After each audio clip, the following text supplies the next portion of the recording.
what it takes is experience. It takes diligence. It takes the biggest thing in contracting that you can understand, and I'm sure it applies to business in general, is understanding your cash flow.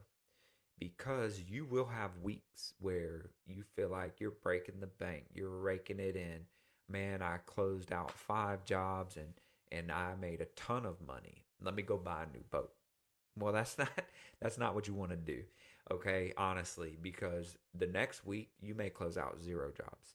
But the overhead burden didn't really shift. You still have people working for you, you still got people dependent on you.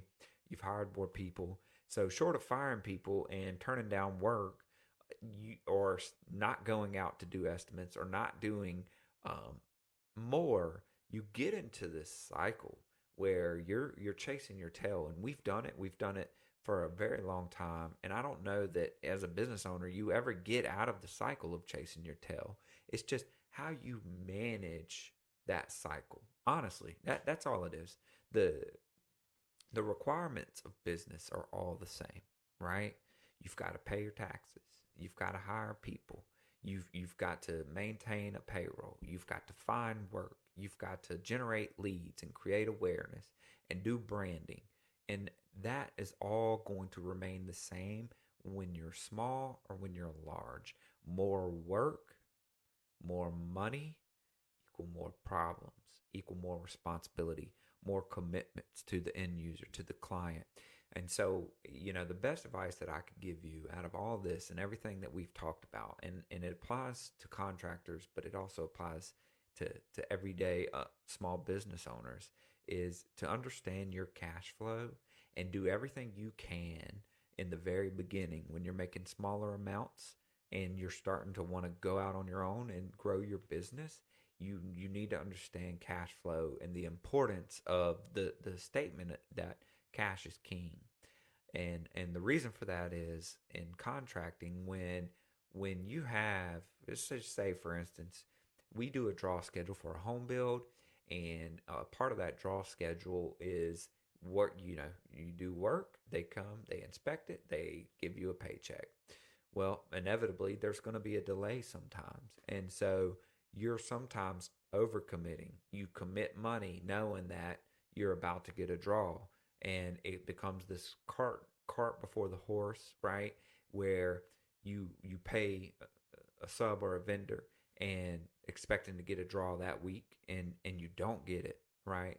And again, it's the same thing in other businesses where you think you're going to make a big sale, but something happens. It could be as simple as this: ACHs take longer than credit card payments.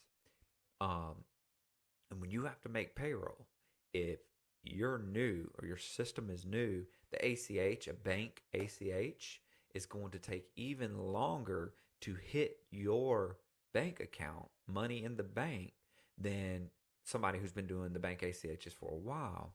And so what you've got to look at is physical money in the bank, right? And make your decisions based on what you currently have all the time. And the reason that I say that is because if somebody calls and uses a credit card, it could take 2 or 3 days.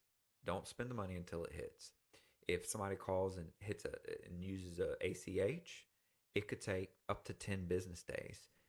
Don't spend the money until it hits, okay? Because you never know if it goes through, if there's going to be a hiccup, and you're like, okay, I've got 10. It's Monday. They called and made an ACH, and I can go ahead and line this work up, get my subs out here, and go ahead and get started. Because sure enough, by Friday, I'm gonna have my money, and I can pay the subs. Follow and subscribe for more.